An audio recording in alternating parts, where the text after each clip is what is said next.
Ces personnes qui ont du mal à bien switcher entre se nourrir de leur graisse de réserve et profiter des glucides, enfin d'arriver à switcher comme ça, ces personnes-là, il y aura une amélioration. Donc c'est pour ça qu'à chaque fois, ils ne disent pas c'est magique, on a trouvé la solution, ils disent qu'il y a une amélioration. Donc c'est pour ça en fait, et vous regardez bien, il n'y a aucun régime aujourd'hui qui recommande des glucides de mauvaise qualité. C'est-à-dire que tous les régimes, tous, vont toujours vous recommander, vont déjà toujours éviter les boissons sucrées et tout ça, et vont toujours vous recommander des glucides avec des index glycémiques plus modestes. Donc on voit bien que les glucides est quand même le levier, à mon sens, le plus puissant à actionner quand on souhaite perdre du gras. Mais bon, bref. En tout cas, la diète méditerranéenne, pour des personnes standards qui ne font pas attention, on les bascule sur une diète méditerranéenne, il y a une amélioration au niveau du surpoids.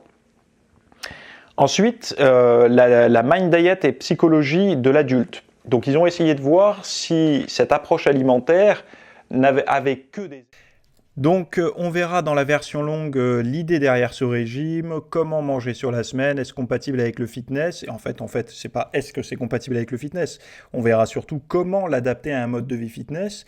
On va faire le récap de ce qu'on sait déjà par rapport à la diète pour le cerveau, des avantages qu'on a vus à la fois pour la muscu, pour le physique, pour les abdos visibles et tout ça, mais également des effets positifs sur le mental. On va voir également est-ce qu'il y a des effets de cette approche-là sur la dépression et l'anxiété, et chez l'adulte, pas chez les personnes qui avancent en âge.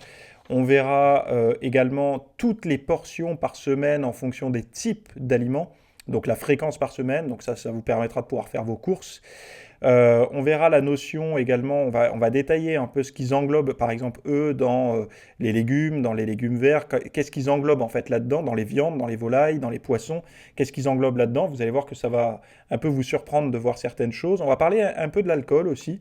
Et surtout, on va essayer d'avoir le plus d'informations. Le but, c'est d'avoir cette diète-là.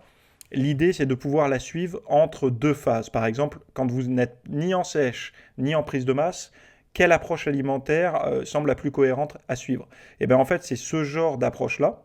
Et vous allez voir que justement, avec les petits conseils que vous allez avoir, ça sera relativement simple à suivre, que ce soit pour faire votre liste de courses ou pour même composer vos repas au quotidien.